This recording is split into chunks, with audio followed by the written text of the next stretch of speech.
Yeah, so welcome back. I'm delighted to be joined by Simon Duffy, who is the co-founder of the UBI Lab Network, also the director of the Centre for Welfare Reform. So say we're very grateful for your time. Thank you very much. Also, if you're watching this, please do, in true YouTuber style, leave a like and hit the subscribe button. It really helps the message get out there. So say, where I wanted to start is, I've been doing quite a few interviews in UBI, and I've kind of found that people interested in UBI fall into two categories. So the first is people that come into it via the tech angle. So they're convinced that there's going to be mass technological unemployment within, certainly within our lifetime, and they see UBI as the answer to that. And the second is an older strand, perhaps a more left-wing strand, who've long supported UBI, who think it's a solution to absolute poverty and always has been. And I suppose are probably quite delighted that it's getting more interest now. And where do you fall on that spectrum? Oh, I think I'm way over on your older left wing.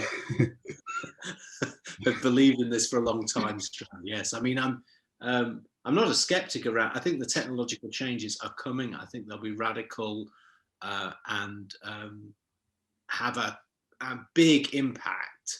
I don't believe they will necessarily drive us towards more just solutions. History doesn't support that thesis. I don't see that.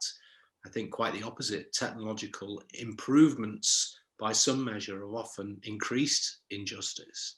But I think it creates a moment of crisis, and the job of people like me is to try and take advantage of the coming crisis. Yeah. What's your history in UBI? When did you first become interested in the idea? Well, I studied philosophy and politics at Edinburgh University, graduated in 1987. One of my areas of interest was a philosopher called John Rawls, who, if anybody studying, I mean, not familiar to most folk, obviously, but anybody studying politics and philosophy will know who John Rawls is. He's probably the most, certainly the most cited philosopher of the second half of the 20th century. And he basically was exploring the question, what is social justice? What does it mean? How would we define it? And what's the right response to it? And I was very engaged in that and very interested in his definition. And in some sense, although I'm not a big fan of his work for many reasons, his basic insight is that justice is measured by how the poorest in a society fare. That's the key issue, I think. And I agree with that. It seems to me morally true. And then the question is, what do you do about that? And he came up with a set of principles, which we were not having to talk about rules. But my teacher is a guy called Jeremy Waldron. He's again a very influential political philosopher who moved originally from New Zealand, who now works in the USA. And he always kind of said, well, you know, Rawls's basic principle is good, but wouldn't it be better to just then make sure that everybody had that minimum? That was maybe the first time I heard the idea explained, maybe in about 1985, 86. It always struck me as, yeah, and the more I would think about it, the truer that seemed. And then in the early 90s, I started working with people with disabilities. So although my training is as a philosopher, and I have a doctorate in philosophy, but my life has been spent doing practical things in the welfare state to try and make it better. And I was struck by how many of my friends with disabilities, and also generally folk living in poverty, were really badly damaged by the design of the benefit system. The multiple benefit traps. It's not just the fact that the benefit system stops people, it really damages people's incentive to earn, which in a way can be overstated. However poor you are, people are desperate to try and earn more money, even when they're paying 90, 100, sometimes over 100% in tax. They carry on trying. So in one sense, the argument that you're introducing basic income to change the behavior of the poor, I think, is untrue. But what you're trying to do is stop placing unfair burdens on the poorest. You want to move those burdens up to the rich, not put them on the backs of the poor. That's basically, again, a moral principle. But also things like, James, like I had a friend who wanted to get married, but I knew they would never get married, because if they got married, they would basically lose over a third of their joint income and 50% of their floor space. And like, that's a bit crazy, isn't it? How we designed a system where we actually punish people for doing the things that a society wants people to do. Why would that have been? Well, because both people were reliant on housing benefit. They didn't have earned income, and and their income security be changed. So you don't have, the current system basically says, 2 people get less than 2 single people.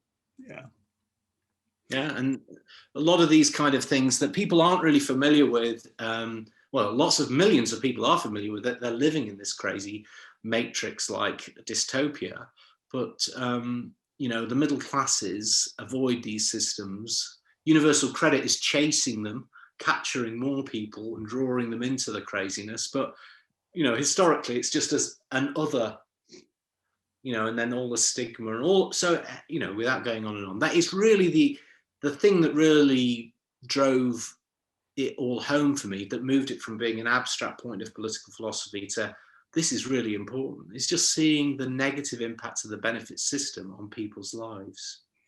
It's been a really interesting few weeks, particularly in the UK for UBI, and I suppose particularly in Scotland, because I can't remember exactly when it was, but I think it's probably last month. There was one, obviously they got their election coming up next month. There was a debate in which the 5 main party leaders had, discussion. UBI came up, and the Scottish Labour, Scottish Lib Dems, SNP, Scottish Greens were all either in favour or sympathetic to the idea. The only party of the 5 which wasn't supported was the Scottish Tories. And obviously the SNP are talking about doing sort of trial plans, this kind of thing. I mean, do you think Scotland's leading the way? Do you think this is and why is Scotland leading the way? Why is Scotland so far taking so much more interest in this than England? Well, it is leading the way, definitely. Although I think, interestingly, Wales and Northern Ireland, a lot has happened very recently as well, but maybe we can come back to that. Yeah. England, certainly not, for sure. Or we can talk about that. But yeah, no, so it goes back a wee while. I can't remember. It goes back to local government in Scotland. The long story is some local authorities started to ask questions about, what do we do about poverty? What do we do about, actually, I'm not quite sure whether it was Fife. I think it was Fife was one of them, which is the area north of Edinburgh, with a bit like many areas of the north of England, where many people were leaving because of the structural poverty, the way in which people, the only way they could get work was by going to Edinburgh and Glasgow. So later on Glasgow, and there's been some great leadership from Glasgow, but you saw these local authorities saying, we need a totally different approach. So they started to explore basic income. They got the support initially of the Scottish government to do what's called a feasibility study. So the SNP didn't come out strongly for basic income right at the beginning. The process has been kind of gradual, but this search for, exploring what would this take, how would we do it, has got stronger and stronger. The evidence has become clearer and clearer. More and more politicians locally, centrally in Scotland have got involved, as have more civil society groups. So I'm not quite sure if I can remember off my top of my head when this cycle started, but we're going back well over 5 years. I think it's more like 7 or 8 years ago. Really, probably mid-austerity Britain. Well, we're still in austerity Britain, but in that early stages of responding to the first slew of cuts and attacks on people's income. And so, yes, I think it's the deep roots that help, and the kind of broad growing spread that really helps, James. The parties are kind of stuff. What's interesting, especially around, I wrote a report with a friend of mine and John Dalrymple called Let's Scrap the DWP, that was timed to be published just before the Scottish referendum, which was 2014, wasn't it? Yeah. And we were arguing then that, you know, a good reason for Scottish independence was that they would be able to introduce ideas like basic income. And I don't think anybody picked up on this. We had a front cover with the Scottish flag on a wrecking ball about to hit the DWP, trying to get people excited at the notion that actually independence would liberate you to introduce socially just systems. Yeah. So that didn't work. But I guess underneath what's going on is people are just starting to reimagine Scotland. They've had, you know, going back to Scotland, I have a lot of friends there. The growing commitment to independence goes along with a growing sense of, well, and what are we going to do with that? What's this going to be about? And so I think basic income is, in a sense, part of that growing, if challenged, positive ambition. And then parties start to almost leverage their policies. So obviously the Green Party's had a long-standing commitment to basic income. The SNP, people, there's some Ronnie Cowan, who's a Scottish SNP MP, long-standing advocate, and he starts to get more and more of his folk on board. Matt Kerr from the Labour Party gets more of his folk on board. Then they're starting to compete to be more pro-UBI. Do you see what? So there's something interesting that's happening and that's played out in Scotland, where, you know, this allows them to step away from the toxic universal credit. It helps them to define something more positive. It's not without challenges. It's not without questions. None of these people are stupid. They know there are difficult things to sort out. And in the context of still being in a devolved system, it's challenging. And if there was independence, there would be an additional set of challenges around what would be the currency, you know, what are the kind of strategic treasury priorities for independent Scotland. So it's not a naive, you know, people like Nicola Sturgeon are not fools, you know, but I think they're just increasingly persuaded, yeah, no, this is the basic way forward. And now the SNP is committed to a minimum income guarantee, which is a very good stepping stone to basic income, and actually achieves some of the fundamental things of basic income from the get-go. Being kind of in England and UK-wide, so obviously, as you say, the Green Party's been a long supporter. But what really surprised me was the Lib Dems endorsing it. I mean, you know, they're very much not a party of the left when they formed the coalition government with the Tories not that long ago. I mean, do you know why the Lib Dems are so much keener? Because obviously, you know, Labour in the 2019 general election we're talking about having trials, and I know they're clearly interested in the idea, but they hadn't just, you know, openly endorsed it, which is what the Lib Dems have now done. I mean, do you know why the Lib Dems are so keen on it compared to Labour? It's something I've always kind of wondered. We have a lot of Lib Dems active in the UBI Lab Network. I think I mean, I don't want to sound too authoritative here. I think what's interesting from my perspective, I'm a member of the Labour Party, although feeling pretty disenchanted at the moment, and certainly not very partisan about it. I mean, you know, I think there's loads of decent human beings in the world, and being a decent human being isn't defined by your political party. Yeah. I think what seems to me to be going on is splits in various parties. I think the Lib Dems, so this is a judgment from a distance, but I certainly talked to some of the pro-UBI people in the Lib Dems. People like Ed Davey were talking about citizens' income, which was the old name for basic income, decades ago, actually proposing it to Paddy Ashdown, and now he's the leader of the party. Some of the people around him, I think, have always been interested in this and see it as a kind of a natural Liberal Democrat position. And again, you know, so that, I mean, what is, you know, that's a whole conversation where all this has come from, but you can certainly see a kind of centre-left position, which would say, well, isn't it our job to make sure every citizen has the basics? So liberty and economic security would be a kind of a natural Lib Dem position, I think. So, you know, without going into the horrors of the coalition, you know, there certainly were people in Lib Dems pushing for very neoliberal, forget about economic security, let's buy into the stigmatizing the poor. But there were plenty of people I don't think who were ever persuaded by that. I think people like Layla Moran, who I don't know well at all, but, you know, she's come in and said, well, this is a chance for us to refresh what we're about. And so I think there's a sense for the Lib Dems that I mean, their base is now so crushed that all bets are off anyway. Yeah. They've got to find themselves afresh. There's no point chasing the Tories to the right. It's not going to lead anywhere now. It wasn't a good planning to begin with, but it's clearly a disaster now. Yeah. And the Labour Party, bear in mind that, I mean, this is a really interesting one. I have a little social media graphic I throw up every time I find a political party supporting UBI or the piloting of UBI. And it's now got lots of political parties on, except the Conservative Party, and it's got the Labour Party in brackets. And it was in brackets before 2019. So, I mean, without a doubt, the key advocate for basic income under Labour was John McDonnell, a guy I think is so underestimated, such a super guy, really thoughtful, given pilloried by the right, but really thoughtful guy. And he just worked away quite gently at trying to get Labour to shift on this. He did.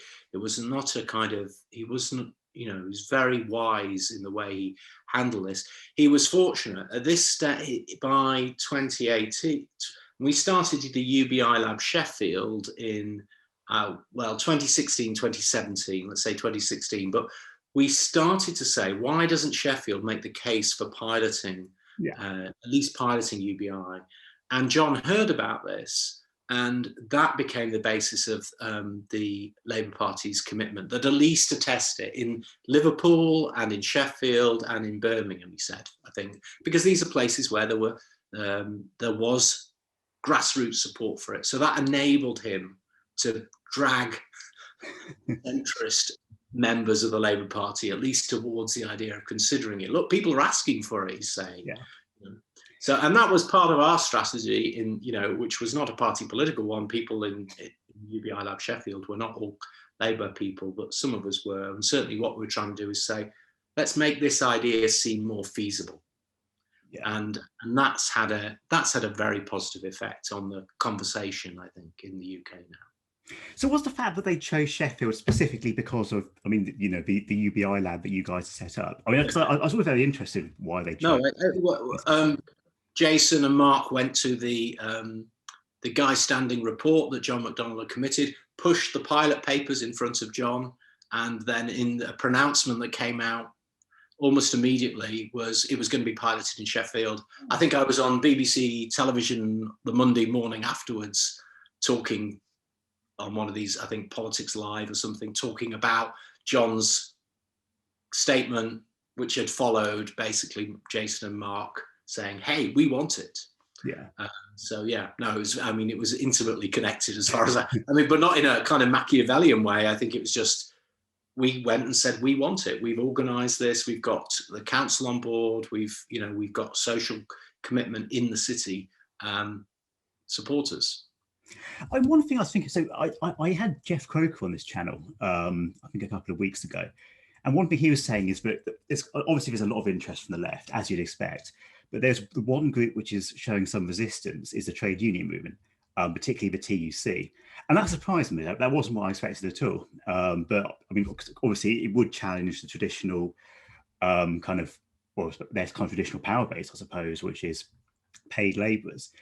I mean, have you been involved with TUC? Is that something you kind of agree with? Is there an issue with the trade union movement? Huge issue.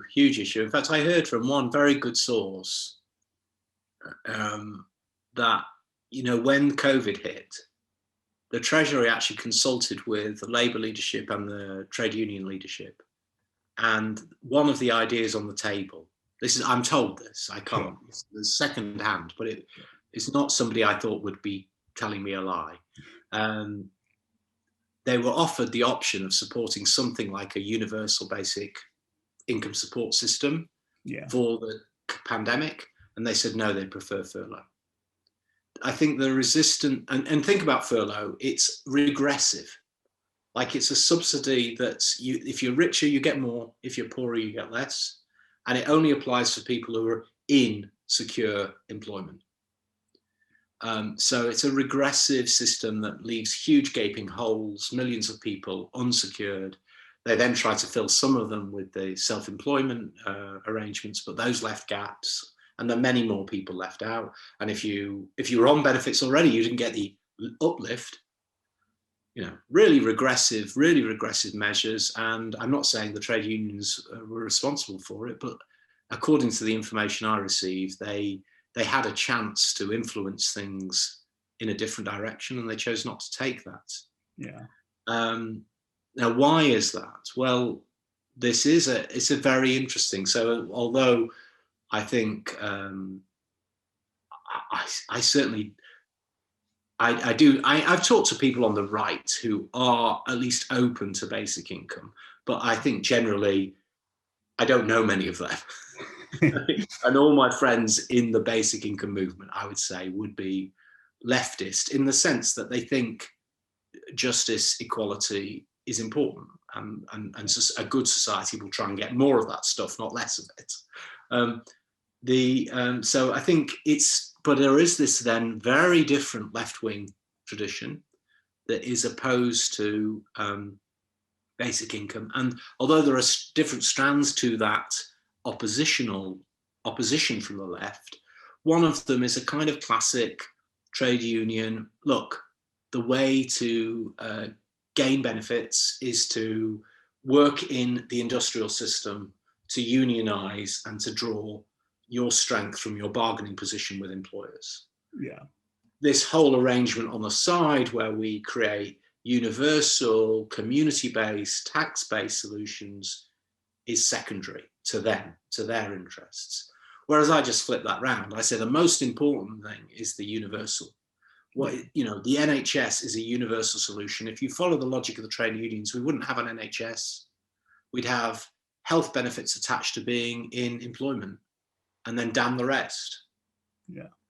Well, this doesn't make moral sense to me, but it's where there's a logic to it. I think, what we argue, and there is engagement with trade unionists, but it's not been easy. What we've argued is, they should really have a fresh think about the logic of their position.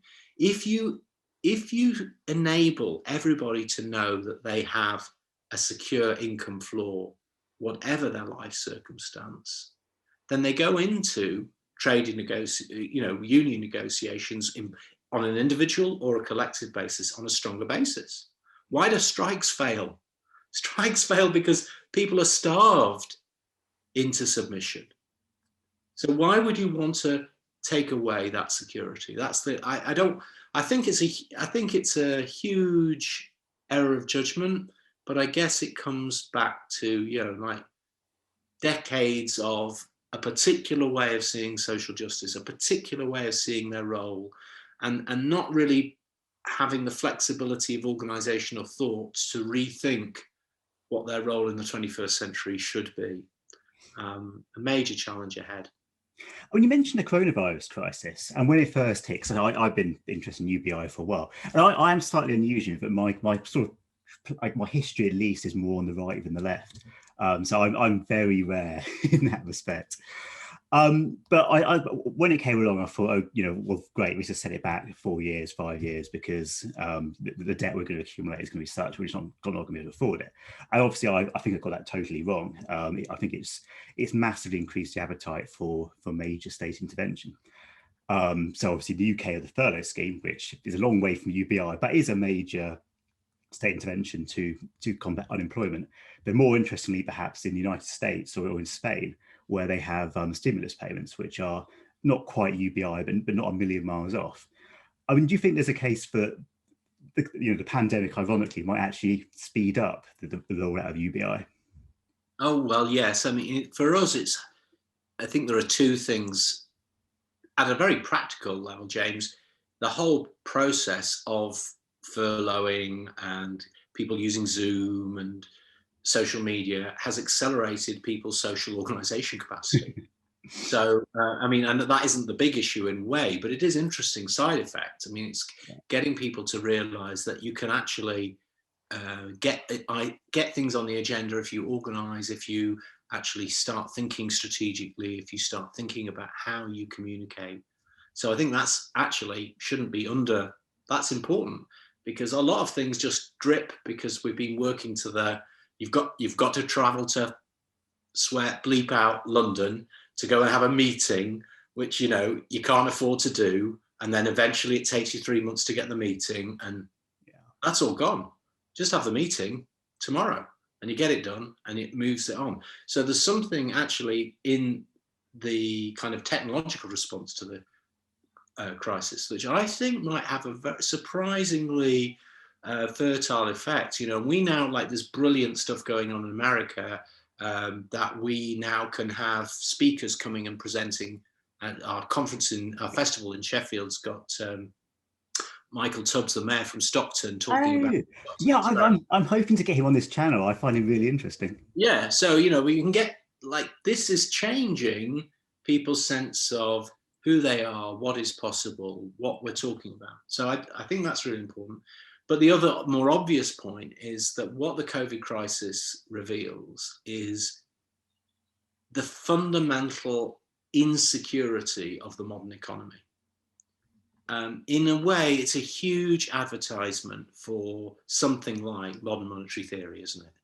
Because it basically saying, you know, the myth that there are all these kind of limited assets and private property rights, and those people have to have them, and to do this, you have to get debt to do all of this, suddenly looks stupid. Because actually, if the government had allowed neoliberal economics to play out by the normal rules, we would have riots, we would have destitution, you would have a depression that would, you know, absolutely be greater than anything that happened in the 1930s. Instead, what they did was basic classic Keynesianism: print money, get it into people's hands, keep the motor running. I mean, Jeff would have talked about all of these things with you because he comes from that kind of school. But you know, it's obvious at some level that the idea that this is a functioning liberal economy with property right, nonsense. This is debt-driven economy, and it has been for decades. It's gone more and more into an utterly debt-based system, which I think is completely wrong and corrosive. But what it means is it's got no stability at all. The only stability it can have is provided by quantitative easing, by fiat money. Yeah. And in a sense, now you've got governments all over the world going, oh yeah, oh, we can't use that as an excuse for not doing stuff anymore, can we?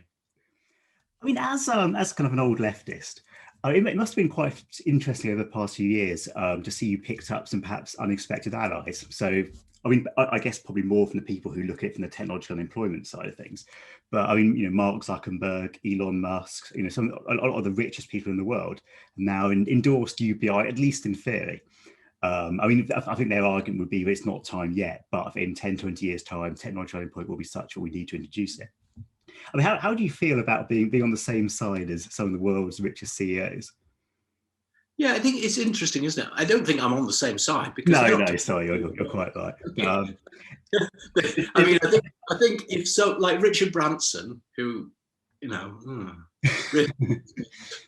comes out and says, I think it would be a good idea. I think, yeah, of course you think it would be a good idea if people weren't completely dirt poor, because then they couldn't buy any of your crappy goods, could they? So there's an element to which, of course, you know, what stake of any of these are not intellectual giants, for heaven's sake. These are just successful businessmen. And if for successful businesses, I think this is a good idea. I guess that's good. If somebody like, what's that guy who did The Apprentice in Britain? I've forgotten his name now. Alan Sugar? Yeah, you know, if he comes out and says it's a terrible idea, that's probably a good thing because he's an idiot. You know, it's like, but it's not really anything to do with the reality of things, I think. So I don't know really. I think I mean, I'm a philosopher by training, and I think you can call me an old leftist on both counts. I'm now 56, so I'm heading towards old age, and I guess I've always been on the left. But these ideas actually have a really long intellectual history that doesn't come in those boxes. So Milton Friedman, who I know many of my friends would be shocked for me to say this, but if you read Milton Friedman, as many of these things that he says are objectionable, and certainly what he did was objectionable, some of his arguments are quite interesting and can be given quite a left-wing interpretation. And he was basically a supporter of basic income because he understood that it was unfair to tax the poorest more than the rich. I mean, Yeah. you have to be really extreme. If you explain the reality of the current system to people in bold terms, it's really hard to justify.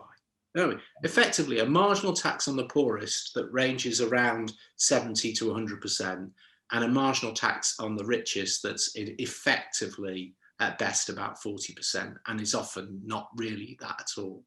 You know, how do you justify something as weird as that? You can't. And even people like Hayek and Friedman understood, even though they're associated with the kind of neoliberal agenda, if you actually look at their writings, what they thought, they make quite strong cases for good social security arrangements built on better bases. And once you start thinking about these things, you end up with something like basic income. Yeah. It's a kind of logical response to injustice. It isn't a left idea or a right idea. It's, if you think that everybody matters, James, then come up with a better solution, please, because I haven't. If you think everybody matters, if you just think the rich matter and you don't care about the poor, or you don't care about ordinary people, then fine, I can understand why you like universal credit.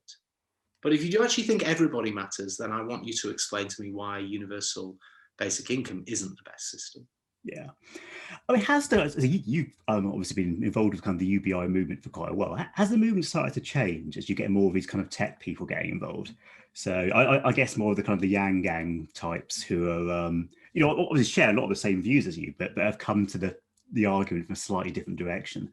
Particularly more from technological unemployment. Has that sort of changed what the move? I mean, perhaps it's sort of expanded it somewhat, so it's less overtly left wing. But I don't know. I'm just sort of brainstorming, but I'd be interested in knowing. Maybe. Well, I think one of my favourite people in the basic income community is called Scott Santens. I've had him on the channel as well.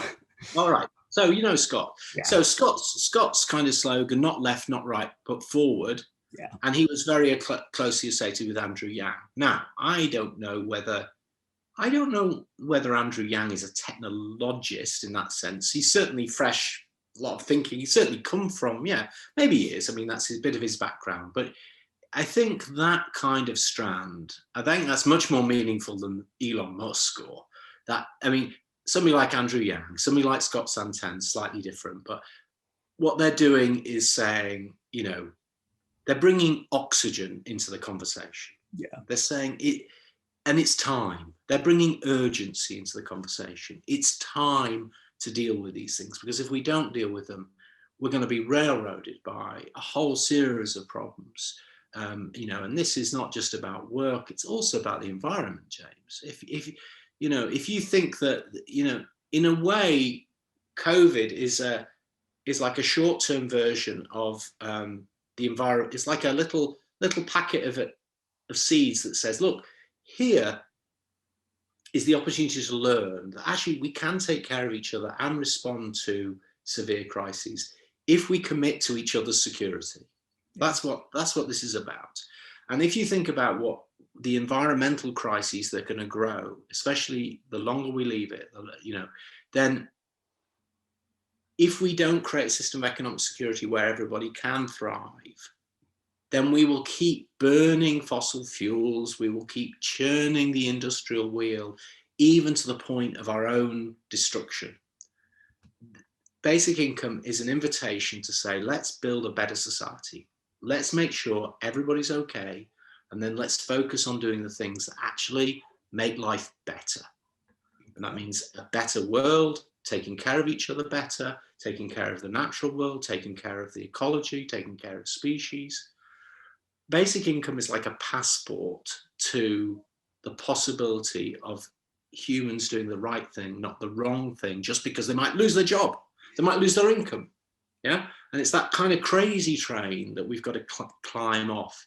So I think people like Yang, Santens, they have brought fresh energy, fresh thinking. I think the basic UBI Lab Network, I'm very proud to say, I don't think I'm responsible for a lot of the fresh thinking, but I think we've done the same in a little way. I think the basic income movement until recently has been a bit stuck in like an academic debate.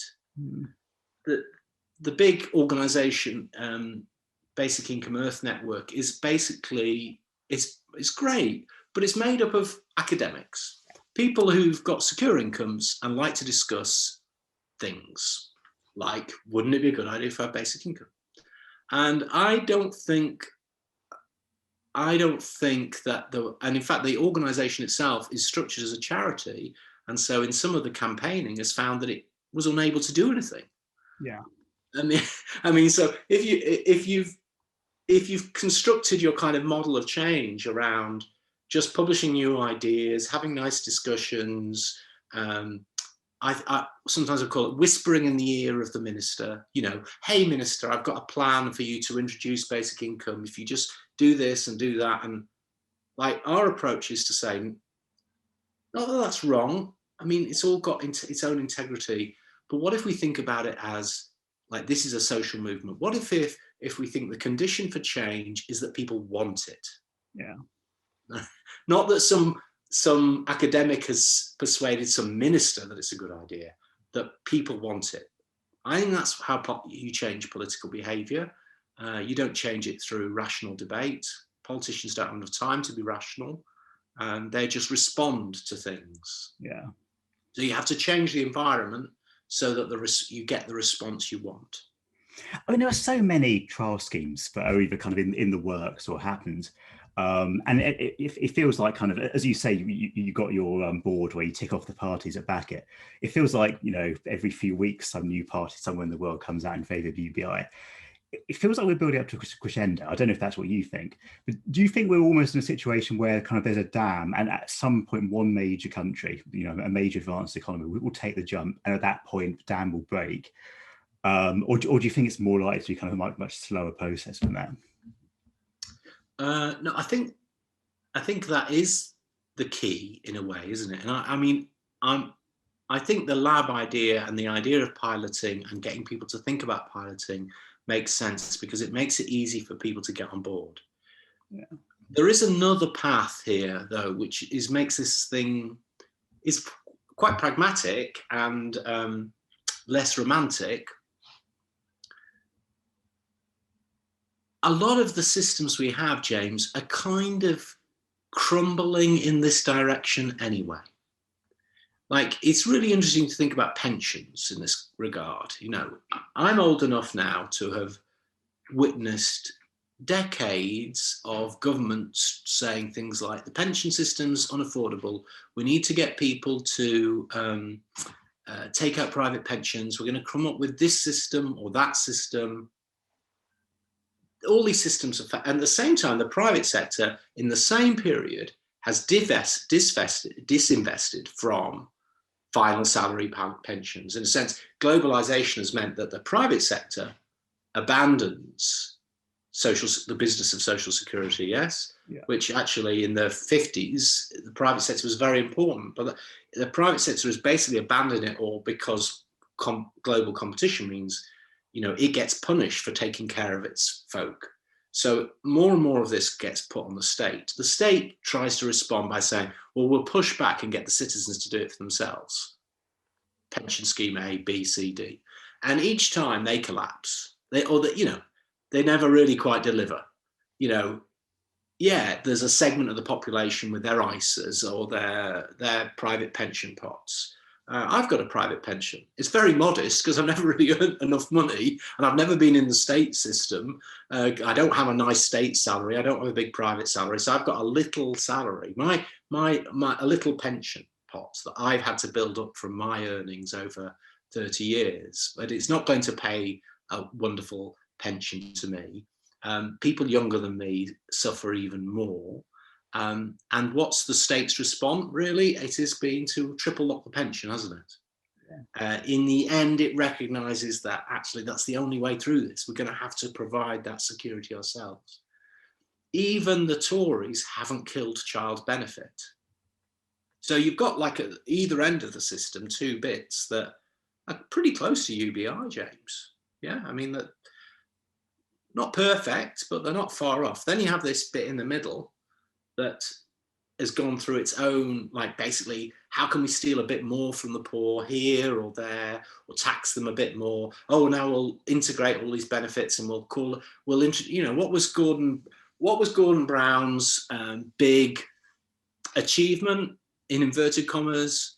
Tax credits. What is tax credits? It's a benefit dressed up as something that wasn't a benefit, to go to millions of people, but not to the poorest, but to people on low to middle incomes, where Labour thought they could win votes. Didn't really work, this strategy, did it?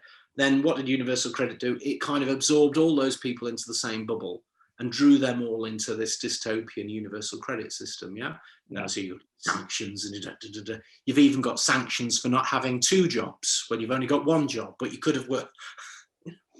Crazy. So what's going on here is what politicians do all the time, which is deny reality. Yes, you deny reality until reality catches up with you. And so I think, as well as, like, there's going to be, I don't know, New Zealand or Korea, or there'll be places which will make a kind of visible breakthrough equivalent to the NHS, yes, where there's a kind of, like, some place does it. But even places, in Europe, most countries have universal healthcare. It's not quite as neat and boxed as the NHS, yes? It doesn't come with all the labels, but functionally it achieves very much the same kind of outcomes, give or take.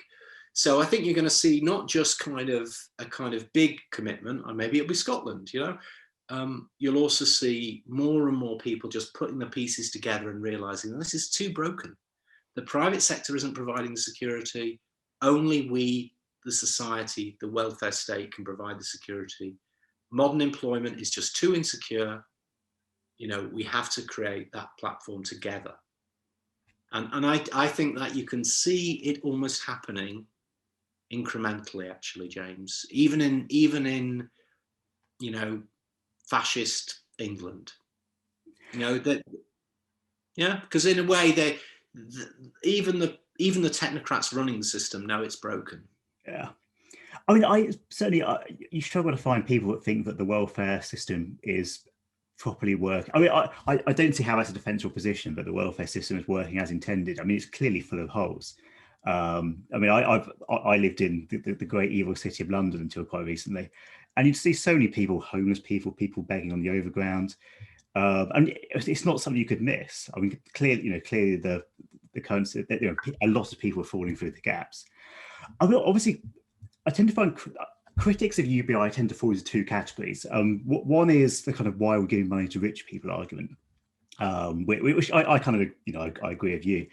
It's like the NHS, it creates a feeling of attachment. The second argument is, because I've spoken to about quite a few conservatives, and they're not all totally against the idea, but what they usually, the more open-minded ones and say is, there may come a time for UBI, but that time isn't now. I mean, we've got, very high employment. I mean, clearly there are problems with the benefit with the welfare state, but if you can reform the welfare state without actually introducing a UBI, and then perhaps in 20, 30 years time, when AI is advanced to kind of like at the next level, and we do have mass technological unemployment, then that's the point we bring the UBI. What would you say to those people? You started good question, but you started with an interesting statement. The welfare state isn't working as intended. Whose intentions? What is it that the Conservatives are intending or hoping for? That they think that universal basic income might be a solution for sometime in the future, but not now. To me, to live in a world where, we've had millions of people sanctioned for not following the rules of the government, which are rules which are then interpreted through a maze of private contracts and enforcement, and leads to people having to go to a food bank. In a country which used to have no food banks and now has about 3,000, this is not holes in a system. This is the system. So I don't accept the premise that these people are just meaning well, and that there are a few structural technical problems that mean that somebody's dying from starvation, or that they are having to queue up at a food bank, or that they're being punished and being mentally unwell.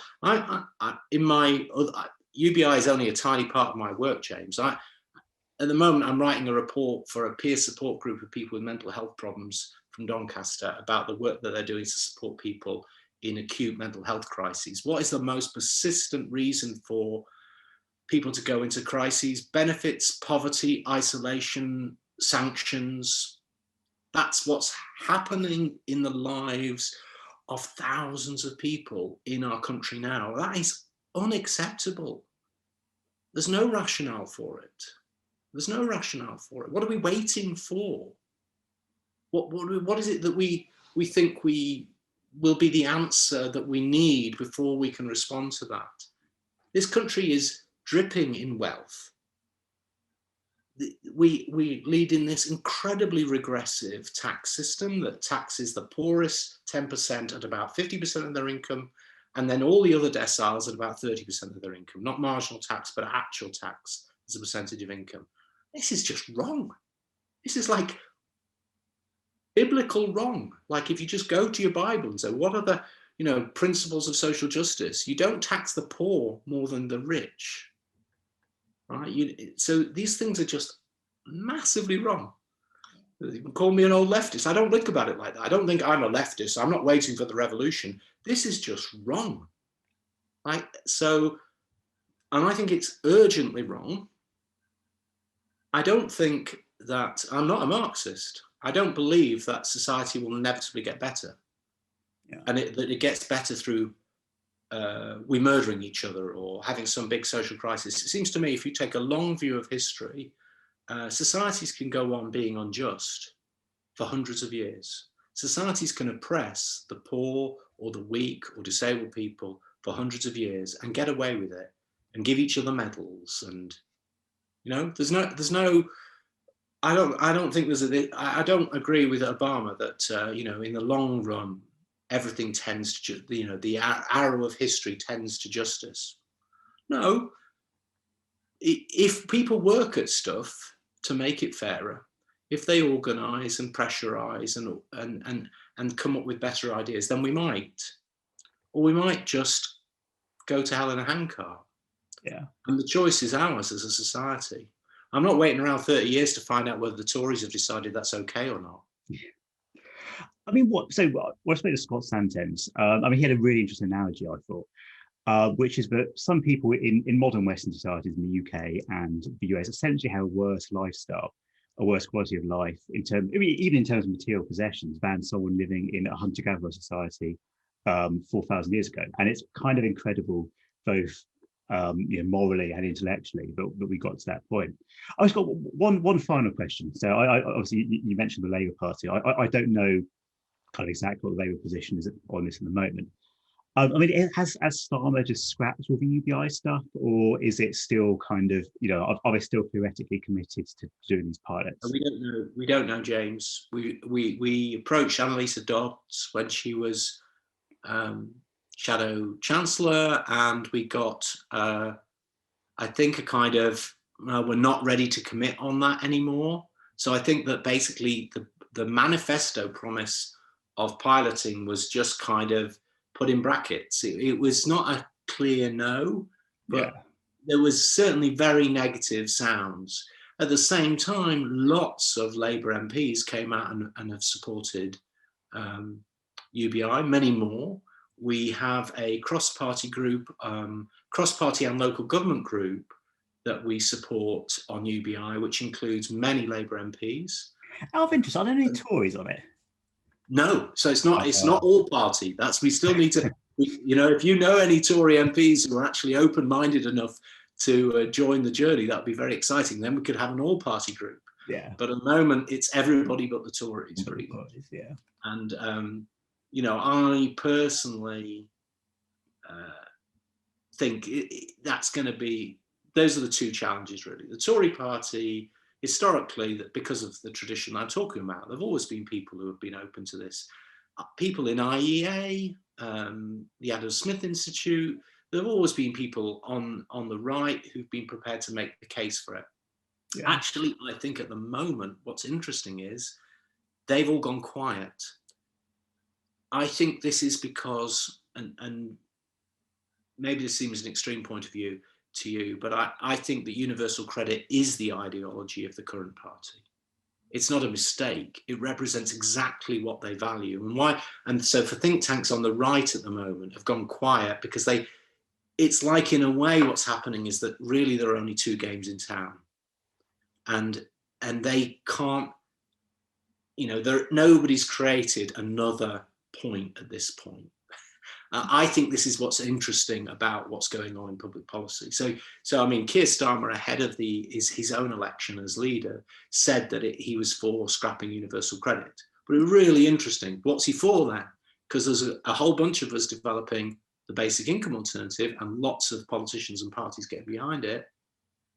There's a whole political party and ideology building around IDS's thing. Let's screw the poor, let's punish the poor, and let's call it social justice, right? So we know what the two poles of this debate are going to be. I don't see any other position at the moment. You then see people like JRF and others going, oh, could you not just raise a little, so there are people tinkering with the universal credit system from the outside. But accepting it as the core kind of ideological position. This is what modern social security looks like, crucifying the poor. And then there are people on the other side.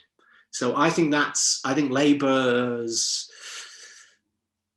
I think this is going to be one of the key issues upon which Starmer's leadership is going to be judged, because I think there's going to be lots and lots of people within the Labour Party, even more than there were 2 years ago, who will say, well, does he support basic income? Yeah. And there will be people who don't support. In the Labour Party, there is certainly a tradition, the blue Labour tradition, that's ideologically opposed to basic income.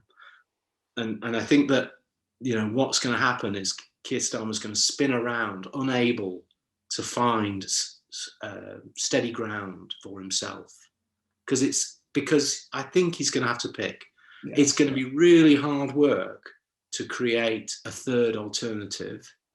And the third alternatives that we hear people talk about sound like alternatives we had 20, 30, 40 years ago that have all crumbled into what we have now.